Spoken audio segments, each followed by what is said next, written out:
This episode of Little Bit of Life podcast is sponsored by Energlow, mind, body, and soul. I found this product while roaming Instagram. We all know all of those ads pop up, but I was so intrigued by this company. 100% natural mind, body, and soul products to raise vibrations and manifest desires through the meditation using candles, crystals, and frequency. I went ahead and ordered my candle from them, and let me tell you, I am absolutely obsessed. I ordered the Purpose and was able to pick out what exact crystal I wanted placed inside the candle wax. I chose the scent of Purpose, and I love having this in the studio. It smells like lemongrass and is so crystal clear in regards to making you feel incredible as soon as you light the candle. The aroma is unbelievable. They also allow you to pick these large, giant crystals that you would like placed inside your candle. I picked Tiger Eye, and I cannot tell you guys how much these candles are truly incredible. Make sure you check them out today on their Instagram at Energlow7, or you can find them on their website and order today at www.energlow7.com.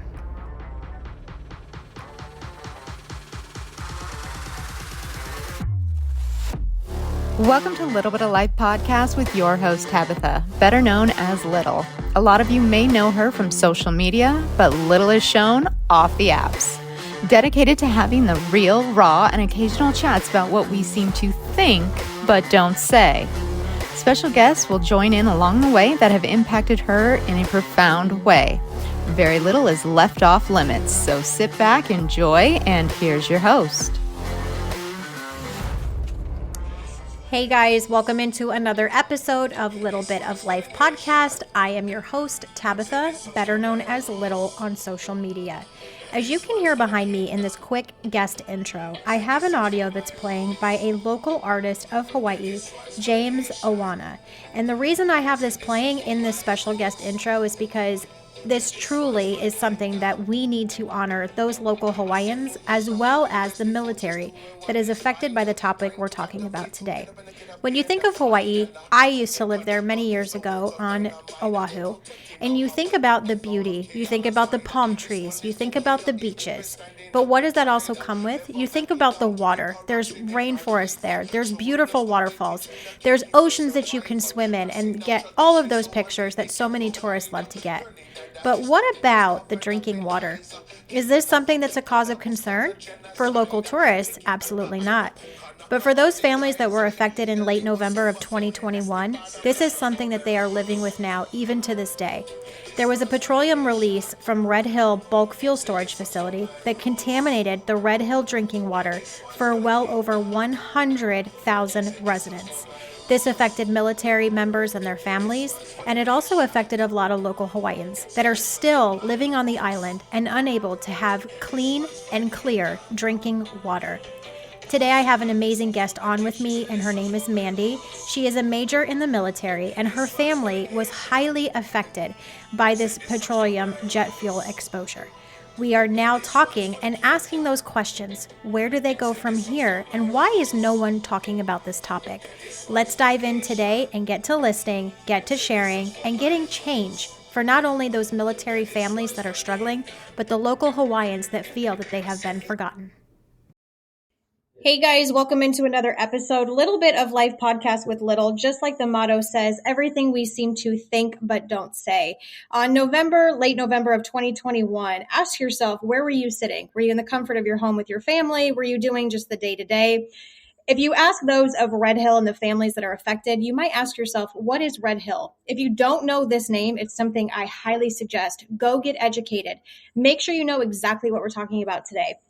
In late November of 2021, there was a petroleum release from Red Hill Bunk Fuel Storage Facility located in Hawaii, and it contaminated the Red Hill drinking water well of those in the residential area. It affected nearly 100,000 residents.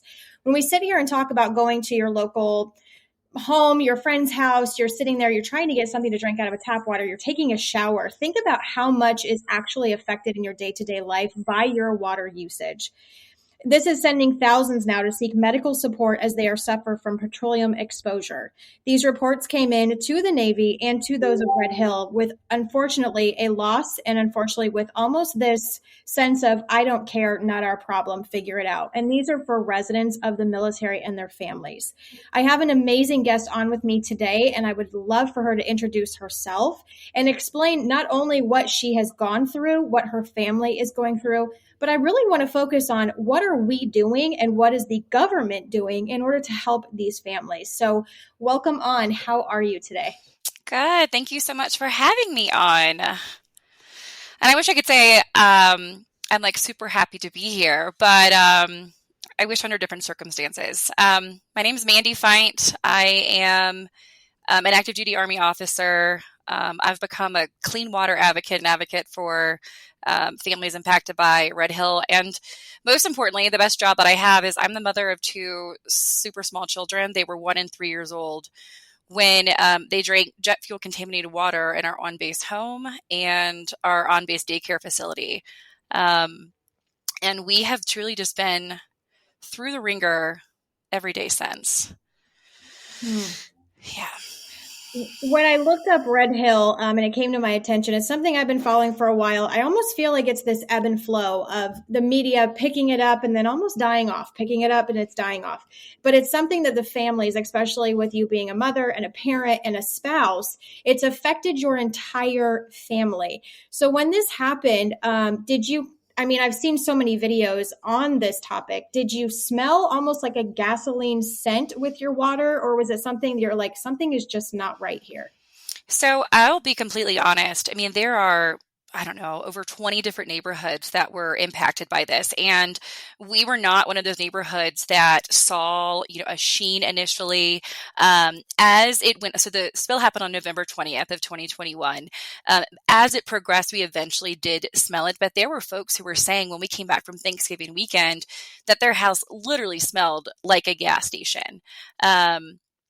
I think it's also important to note, too, that November 20th wasn't the first spill. So there was, a massive spill in May of 2021 and a couple throughout the summer that court documents will show. We moved to Hawaii and we lived in civilian housing. We lived in this place called Eva Beach. And we had none of the symptoms that we experienced when we moved into our Ford Island house in May of 2021. And almost initially when we moved in there, almost immediately, we started experiencing symptoms, headaches, nausea, skin irritation, eye infections, cough. I mean, I think my son was 13 months old when we moved into that house, and he'd never had a cough before. And I still, to this day, I don't know my son without a cough. It has sustained throughout this entire time. So yeah, we didn't initially, going back to your original question, sorry, we didn't initially smell, taste, or anything like that in the beginning. It wasn't until we really got sick. So we ended up in the ER on December 11th. And right around that time is when we started to smell it in our water. With the families, and for those of you, I'm going to put her information in the bio as well, because you really are vulnerable, but you show us the process. This wasn't just a one and done. This wasn't just a turn and burn of just like you said. It was something that went in. You had, the exposure, your family and your children had the exposure, but it's something now that is creating ongoing medical issues that, you've been very vulnerable about, with your children going in and out of the hospital. Now your husband having this in and out of the hospital. So this is something that, especially with petroleum exposure, there's not a lot of direction to go with the medical community even with your husband just recently, we're going to try this test. It's trial by error because it's something that's so new that these symptoms are coming up that are just unknown. So when all of the families had this petroleum exposure leak and you went, where did you even start or go to find out what happened? Because with the military and the Navy, they seem to have kept this very quiet, knowing this exposure was happening, but not really filling in the residents around the area of what happened and for how long. Yeah, no, let's start with that. So you bring up a really great point. November 20th, like I said, is when the massive spill happened. When the Navy failed to warn us, the Navy, because it's a Navy asset, when they failed to warn us about this spill, they reported it to the Department of Health and the EPA as they were required to do, but they didn't tell their 93,000 residences that this spill had occurred. And that's the part that angers me the most. It's because, you failed to warn me. So you took away my right and my privilege and what I'm put on this earth to do to protect my children. And I wasn't given that right. And so that makes me very angry. Fast forward, when we were getting our home test, once we found out about this bill, we asked for our house to be tested and we asked for test results for our children's on-base daycare facility. And that is because our kids ended up in the hospital, like I said, and the doctors were asking, well, when was the last time that your kids were exposed? Do we know how much this and that? And we as parents didn't have answers. So immediately that Monday, December 13th, I called base command. And I spoke with the deputy base commander and I spoke with the chief of staff. And I said, gentlemen, I need to know the test results. I know that you were at my house on December 10th testing. I know that you've been at the Fort Island CDC, Child Development Center testing. I want to know what those test results were. And I was told in that conversation to file a FOIA request, so a Freedom of Information request, which could take for months, years sometimes. And so in that point, I was also extremely angry because I'm like, first you failed to warn me and I didn't get to protect my kids. Now you somehow think that you deserve the right to know more about what my children have been exposed to than I do as their mom. And so those two things off the bat were just very upsetting to me as a parent. And all the while I'm trying to maintain my bearing because, oh, by the way, I'm a uniformed service member. I'm an active duty person and I'm trying to, but at the same time, like, these are my kids. Like, these are my children. Mm-hmm. So then we go to Tripler, which is the Army big hospital. And we're told, oh, symptoms are, I am literally saving, because I don't know anything about petroleum exposure and ingesting jet fuel.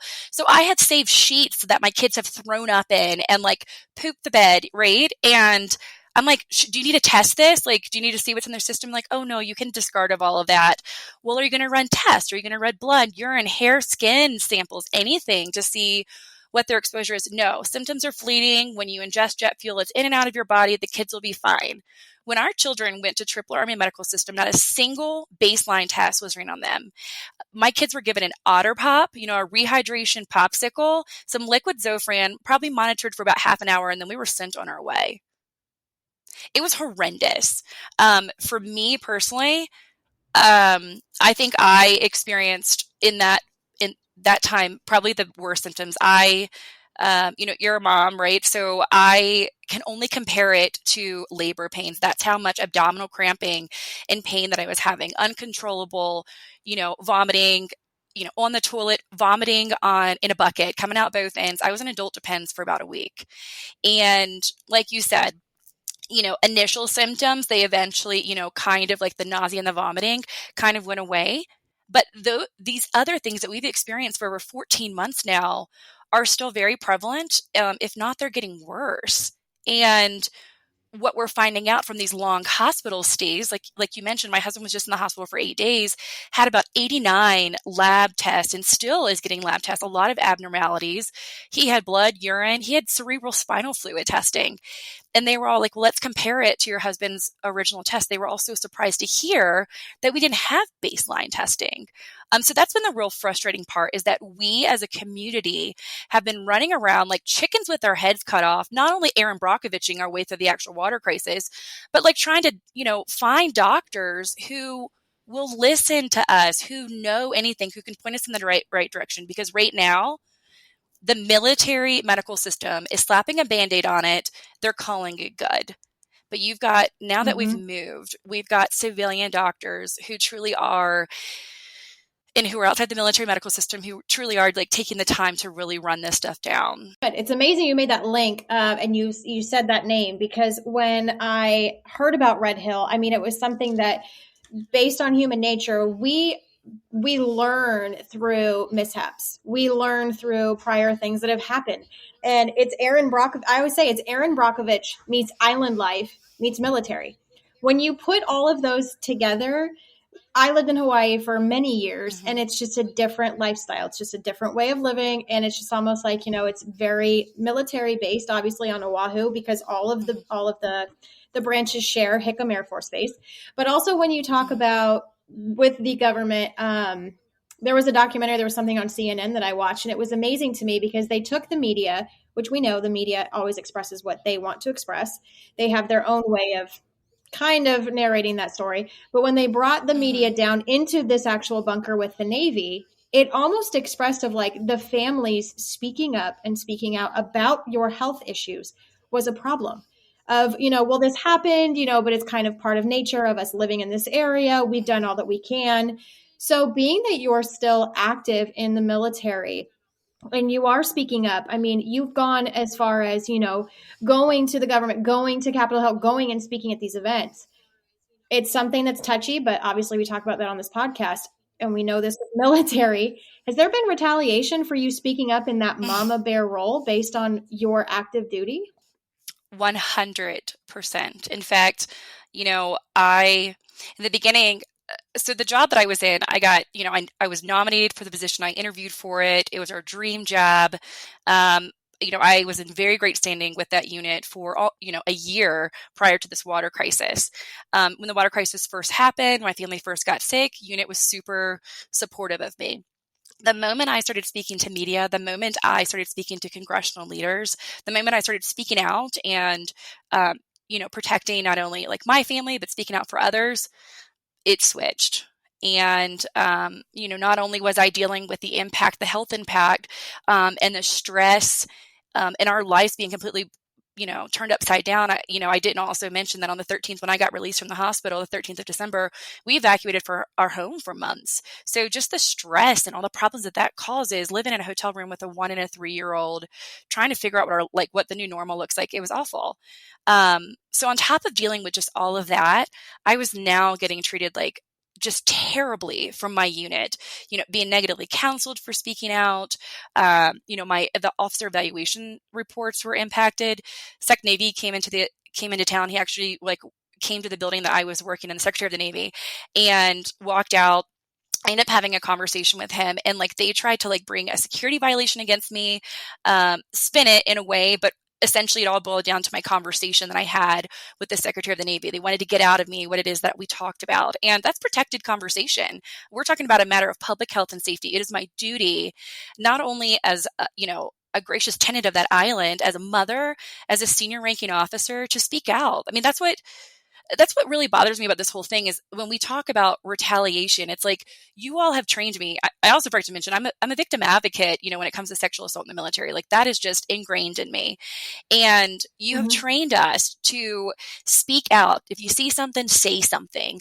If your service members have been harmed, you speak up and you say something, you intervene.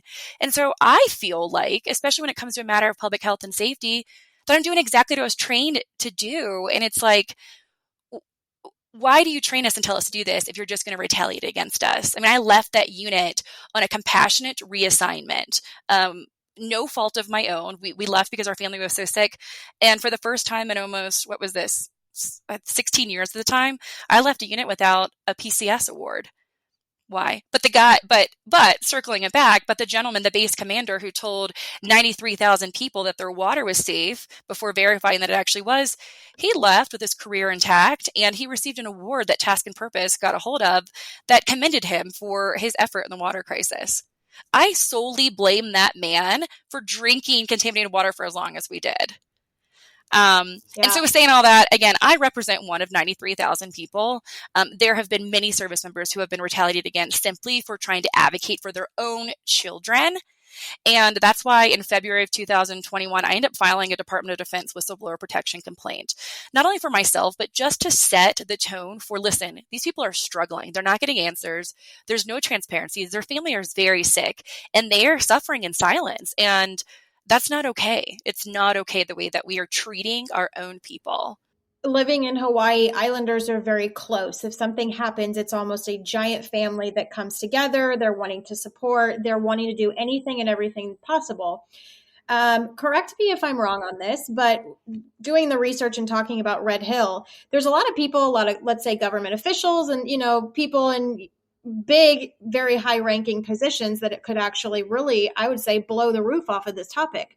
But I've seen a lot of people come to Hawaii, and like I said, correct me if I'm wrong, they're not really advocating for the families. They're not talking about what's really going on. Am I wrong by what I've seen so far? You're not wrong. You've got most senior ranking officials on the island of Oahu that are currently stationed there, and the narrative is all about defueling, right? And that's great. That needs to happen, and that should happen. It should have happened many years ago. But that's what's being talked about is the defueling. But let's talk about what's happened to the land, the resources, the land in which those Native Hawaiians have lived off of for years, and let's talk about the impact on human health. Everyone is turning a blind eye to that. And as you mentioned, there have been several, senior ranking officials who have come to the island, and I can't tell you how disheartening it is. I mentioned the Secretary of the Navy and me sort of being in trouble for speaking to him outside of our building. He came there and he didn't meet with a single Red Hill family. This is a Navy asset. He is the Secretary of the Navy, and there was no plan for him to meet with any impacted family members. Secretary of Defense, same thing. And I have a great deal of respect for him because he's a retired 4-star Army general officer. And I greatly appreciate that he's come. He's seen what's gone on here. He's talked to very senior ranking officials on the island. He did say, hey, we're going to shut down this facility. It's the right thing to do. I appreciate all of that. But did the Secretary of Defense meet with a single family member that was impacted by this crisis? No. Secretary of the Army, God bless. I have a great deal of respect for her, the first female Secretary of the Army. I've exchanged emails with her. Like I said, I think she was fully supportive of my compassionate reassignment. She just came to the island of Oahu last week. And I had high hopes. I was like, here we go. This lady is going to just show people how it is done, how Army takes care of people. And she didn't meet with a single Red Hill impacted family. And I expressed my concern about that. In fact, she wrote me back. It was on a social media post.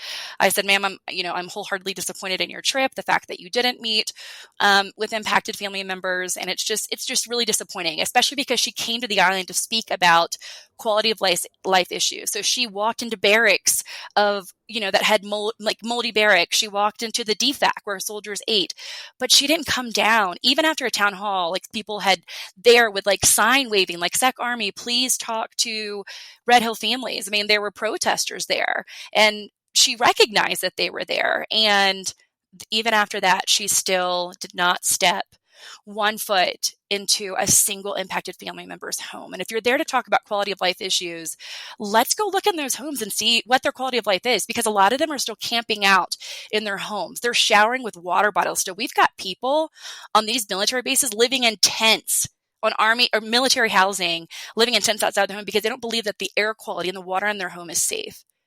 What world are we living in when this is okay? And I'll be honest too, it's just been disheartening that there's just been this lack of conversation. You said it with the media. I think that the military is truly owning the narrative. And they really like to put this pretty bow on everything. So I told you when I made that comment about how disappointed I was on the Secretary of the Army's Facebook page, she wrote back and was like, I met with families and service members all over the island. And I'm like, that sounds really great. And while I appreciate that, I actually was expressing my disappointment about Red Hill families. And so we spend a lot of time on public messaging. And I really wish that it would be public health over public messaging. I wish it would be people over politics. That has been probably the most frustrating part of this entire crisis for me is we're really worried about recruiting numbers and things like this, right? That is all the talk right now because we're at an all-time low, which is very unfortunate. My thing is, why don't we treat our people better? The people who have raised their hand and their family, let's show that we can treat those people better first, right?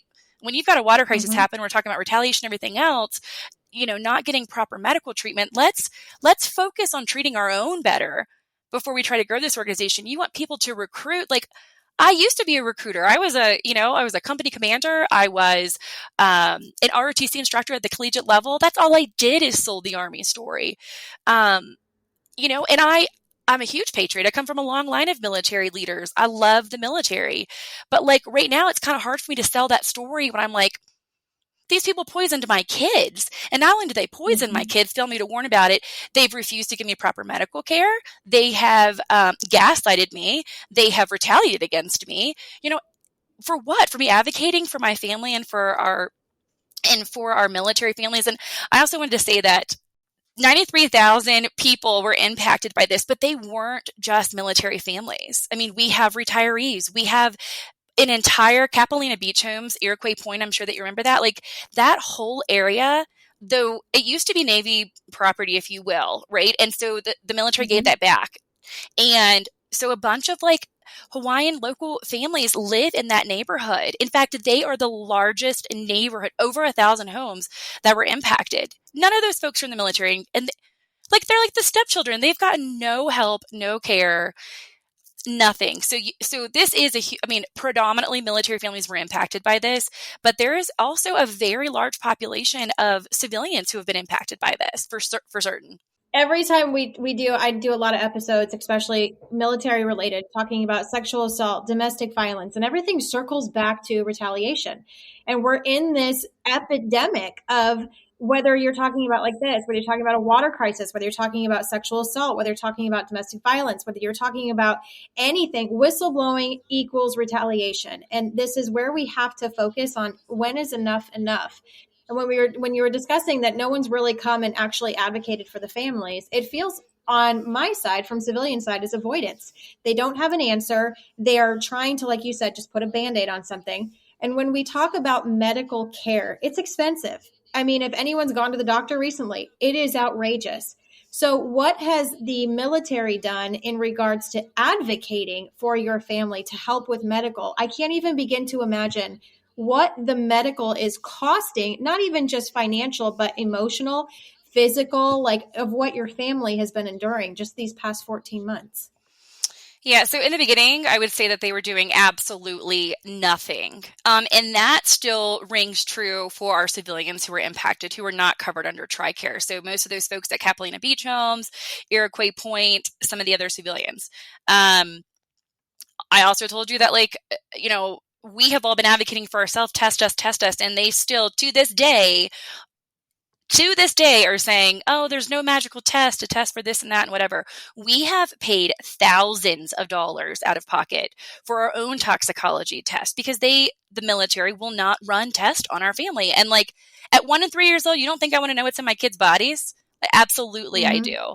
And so there has been a lack of advocacy for us when it comes in terms of medical. There has been a lot of talk, like I said, about defueling and things like that, which is great, but we need to truly consider the human factor. I will say that recently, after our after our September congressional trip, I met with the secretary or undersecretary of the Army, and I also met with the Surgeon General, and was put in contact with DHA, the Defense Health Agency. And we talked about medical. Medical was a huge conversation. And so they did, a couple of months later, implement this Red Hill Clinic. And it just opened up in January. And by opened up, I mean they rented out 2 rooms out of a clinic that was already established, and they have brought over doctors from Tripler. So the same doctors that gaslighted you before and told you that symptoms were fleeting and gave you an otter pop, right, for your 1-year-old kid, and sent you on your way after 30 minutes. They're the same doctors that are treating you at this Red Hill Clinic. And they're just putting a bow on it and saying, oh, it's the Red Hill Clinic. And guess what else? We haven't even staffed this clinic with their own phone line. You can't walk in there if you get sick. You can't even call the Red Hill Clinic. What you have to do is you have to call the TRICARE Nurse Advice Line.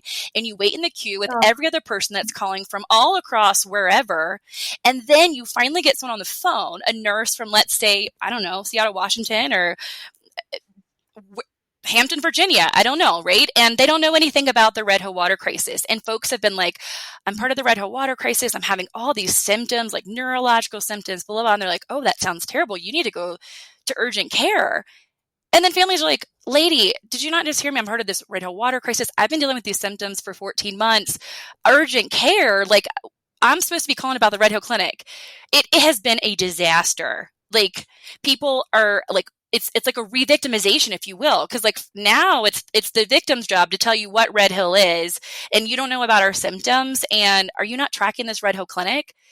It's we could have done so much better. We could have spent.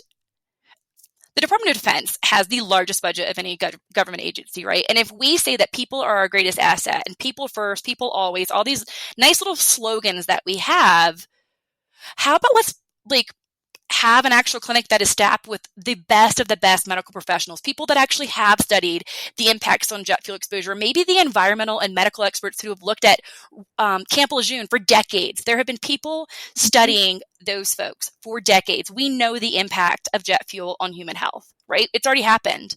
It's happened before, and it'll probably happen again, right?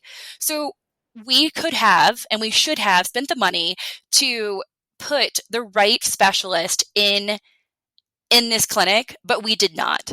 And at a minimum, we should have, so that people haven't had to go through this whole nut roll of this calling the nurse advice line. We could have at least staffed this clinic with a direct phone line. I mean, it's just ridiculous. It's constant jumping through the hoop. In order to get from point A to point B, you have to go from A to Z, go back to A.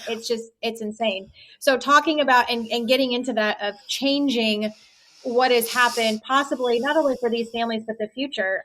We're going to have this as a part 2, because we have one of the most incredible attorneys that's coming on with us. Her name is Christina, and she's literally fighting for these families. The fact that you have to fight just for your own health over something that was not your fault and could have been prevented. Let's be real.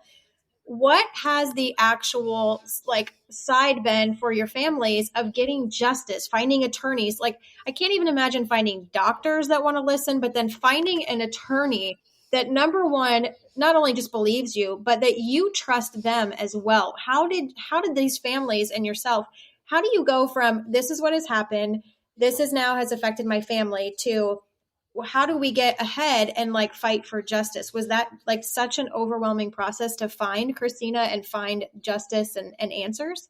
Yes. So we in the beginning were just sort of struggling. We were struggling to keep our head above contaminated water, if you will. And Christina Bayer with Just Well Law, she flew out to Hawaii almost immediately, very early on in this water crisis. And honestly, it was a God thing when I met Christina.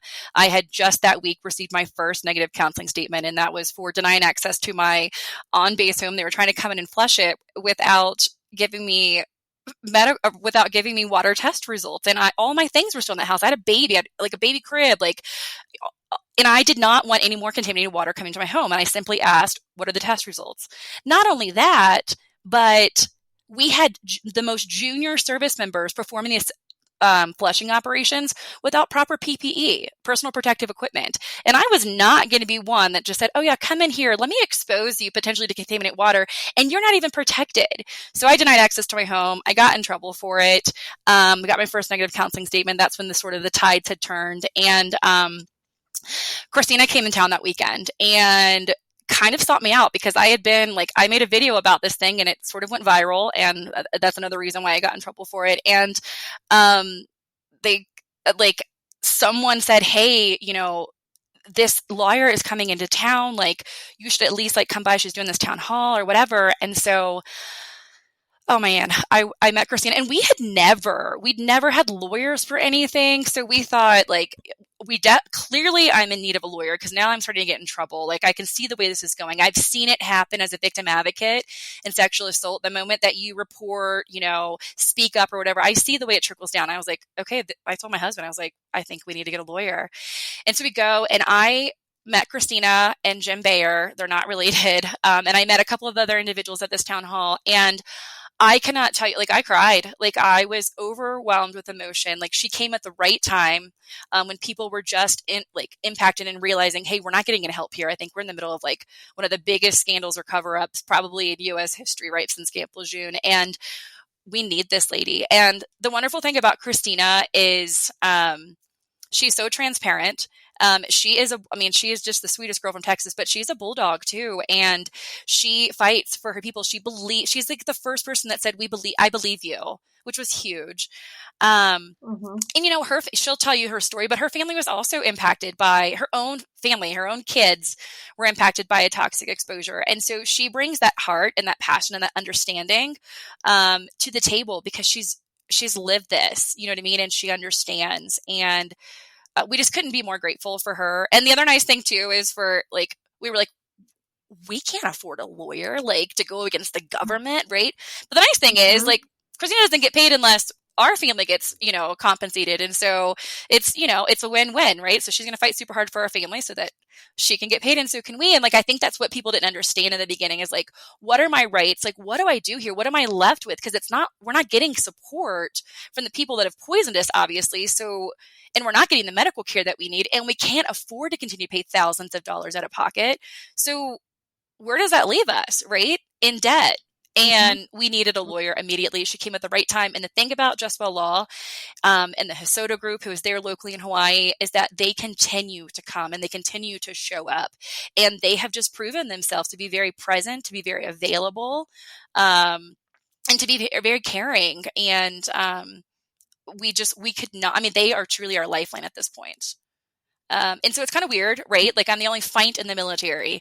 And so when there's a lawsuit named Feindt versus the United States of America, it's a little uncomfortable, but it's not me. I'm not allowed to sue the government. It's my husband. It is my 2 kids. But that has, talk about retaliation. That's made things even harder, right? When you talk about Red Hill and you state that name, the big bomb dropper of this episode, because you and I know this answer, but I want this really to sit in. This country has been through so much stuff in the last, I would say, year, 2 years, 3 years, 4 years even. The big bomb question. This is a massive cover-up. It is what it is. Has the President of the United States spoken or has had any form of compassion or care or attention to this matter whatsoever? Well, let me start off by saying this. The president is my commander-in-chief. I have a great deal of respect for his position and what he does for this country. However, he has, to my knowledge, he has not made an open statement, has not made a public statement about Red Hill. And, when families, especially military families, are already dealing with a sense of institutional betrayal from the military and the organization in which they've served and risked their lives for, for our own commander-in-chief, the president of this country, I mean, you're talking about people who have been poisoned by, American military asset on American soil.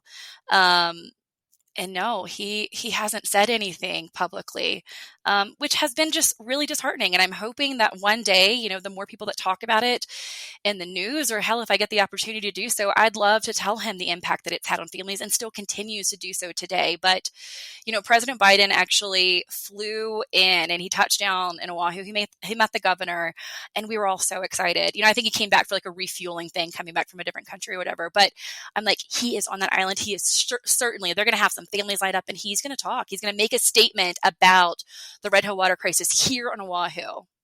Nothing. And then, Kamala Harris, the vice president, she vacations in Hawaii often, annually. And she came to the island on a nice little vacation. And the Oahu Water Protectors, and they are an amazing organization who has completely opened their arms to us. They, they went out there and protested where she was staying. And she didn't make a public statement either. And so that is, I think that's just like, it's just a really hard pill for us to swallow. And as I kind of mentioned, the different dignitaries that have come to the island from the military and have not really made statements or met with families. It's just disheartening. It's like a bunch of gaslighting. I feel like it's a cover up. And I feel like if you don't talk about it, it's not happening, right? If you say that we're doing everything we can, we're defueling it, it's like this awesome thing, then like, we don't talk about the families that are still sick. Everything's great. We're defueling it. It's like what's right by the people. And we're going to be good stewards of the profession. And we're taking care of the land and the people. And that briefs really well. But it's just truly not 14 months later what's happening.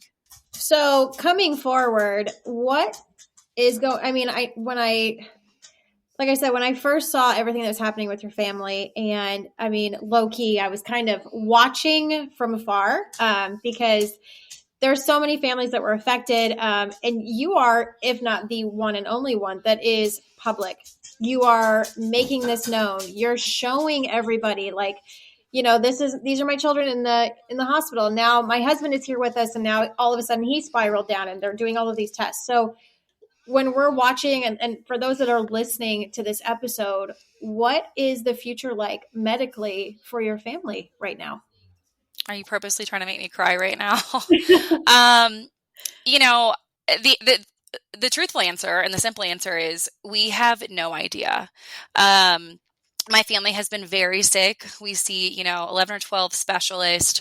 I can't tell you how many appointments we've been to. I think it's, somewhere over 200 appointments at this point, 7 to 9 medical procedures, 3 major surgeries, and all the tests and the labs. And it's just been a lot. It's been It's been so much. Kind of what's next for us is we're really trying to just track down some of these abnormal labs that we've received. And so we're in the process of getting accepted at the Mayo Clinic for my husband. My children are both at Children's Hospital being seen here in Colorado. And we're just trying to be as proactive as possible with our medical care because I'll tell you one thing, we have been overwhelmed by the amount of support by veterans groups and other folks who have gone through this before, and specifically Camp Lejeune. So Jerry Ensminger, God bless the man. He has been sort of the voice of Camp Lejeune and has fought for decades for justice for them. And now that community is actually getting it. But, Jerry Ensminger's daughter was my daughter's age when she was diagnosed, and he buried her at the age of 9. And so while it is a blessing to have these amazing people in my life, I look at them and I say, their life is my worst nightmare, right? It's what I fear as a mother. I'm sorry. You're okay. It's what I fear as a mother and that's why I'm fighting so hard because, children are part of that population that are the most vulnerable to long-term health impacts. And, I'm getting down to the nitty-gritty and I want answers. And so just last week, I testified before the EPA and the Department of Health, and I had heard rumors. I had actually seen it in document, but I kept hearing that these environmental action levels. So I'd like to talk about this because I think it's important for everyone to know. So the EPA, which, their organization solely is responsible for ensuring that we have like a clean environment, and clean drinking water is one of them, right? And they do not regulate jet fuel, TPH, in drinking water. And so when the EPA does not regulate a toxin or a harmful chemical, that is pushed down to the state. So the Hawaii State Department of Health is the one that actually manages or oversees these environmental action levels for TPH, jet fuel, and drinking water. So when they did these calculations, I wanted to know as a parent of small children, at what body weight did you consider risk? Like the harm of this on a 70-pound human, adult male, female, like what was used to calculate? And I asked that. I just want to know. And I was told, well, we did consider, and this is all in the public recording, we did consider children in this calculation. And in fact, kids 0 to 6 years old was considered. So our starting weight is 15 kilograms. And I'm like, I'm not very good at public math, but that's 33 pounds. What babies do you know are born at 33 pounds? I mean, that number, that weight doesn't even consider most children under the age of 5 years old. Like my kids at 1 and 3, they weren't 33 pounds when they were exposed. No. So that's concerning, right? Like those things need to be addressed. And there is just, circling back to your original question, I don't know what the future holds, but I know that it is very scary. I have seen it in Camp Lejeune. I hate to say it, but if you watch the documentary, there's the Camp Lejeune documentary, there's an entire graveyard of children that were buried because of their exposure to the Camp Lejeune drinking water. And as a parent, that's my biggest fear, the unknown. Well, I thank you for coming on today and speaking. Like I said, I'll put your bio information. I think it's very important. I hope that people will listen to this and feel almost feeling angry, feeling irate, feeling like this should not have happened. We need to turn this type of emotion and push it into change. So there is a hashtag going around, shut down Red Hill, hashtag it, share it. The more people that are aware of what has happened may stop this from continuing to happen in the future to other families. So I am so honored to have you on and being vulnerable, because like I said, especially in the military, the more outspoken you are and the more honest you are, the more retaliation that you receive. So like I said, I'm very honored to have you on with us today, and I really appreciate it. Thank you so much for having me on, and thank you for taking the time to spread awareness about Red Hill. We need more people like you. So thanks again. Thanks for listening to this week's episode of Little Bit of Life. Don't forget to rate, review, and follow on your favorite platform, and interact with the podcast Facebook as well as on Instagram at LittleCute1AZ. We'll see you next time.